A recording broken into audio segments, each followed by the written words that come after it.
देश के प्रधानमंत्री नरेंद्र मोदी अपने जीवन के 73वें वर्ष में पदार्पण कर रहे हैं। उन्होंने 72 वर्षों का ये सफर एक निष्प्रह कर्मयोगी के रूप में तय किया है।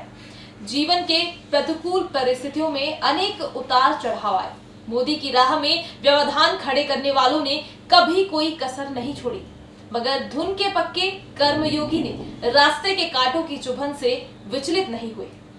राह में आने वाली बड़ी से बड़ी मुश्किल भी कभी उसके आत्मविश्वास को नहीं डिगा पाई, क्योंकि हमेशा ही लीक से हटकर चलने में विश्वास रखने वाले इस कर्मयोगी ने तो हिंदी कवि स्वर्गीय ब्रजराज पांडे की इन पंक्तियों को अपना आदर्श बना लिया था। कर्मवीर के आगे पथ का हर पत्थर साधक बनता है, दीवारें भी दिशा बताती हैं जब मानव आगे बढ़ता है। कर्मयोगी बढ़ता गया, विरोधी परास्त होते चले गए।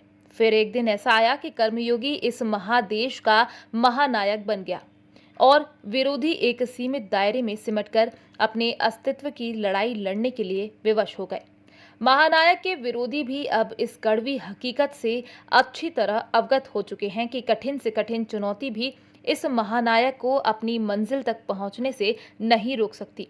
आज यही पंक्तियां प्रधानमंत्री नरेंद्र मोदी के बारे में कही जा सकती हैं, जिन्होंने हमेशा सबको साथ लेकर चलते हुए सबका विश्वास जीता है। करोड़ों देशवासियों का ये अटूट विश्वास ही उनके राजनीतिक जीवन की सबसे बड़ी पूंजी है।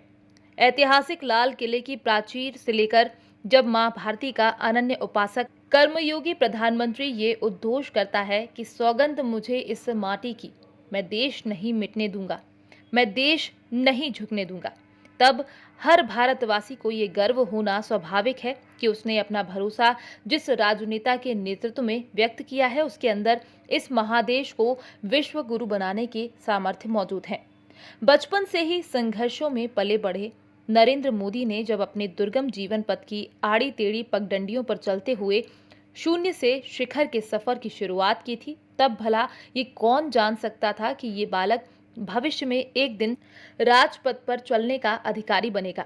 कुल मिलाकर महान स्वप्नदर्शी कर्मयोगी प्रधानमंत्री ने इस महादेश में राम राज्य की स्थापना का सुनहरा स्वप्न साकार करने का जो पुनीत संकल्प ले रखा है, उसकी पूर्ति तो उसी दिन सुनिश्चित हो गई थी जिस दिन उन्हें अयोध्या में भव्य मंदिर का भूमि पूजन करने का सौभाग्य मिला।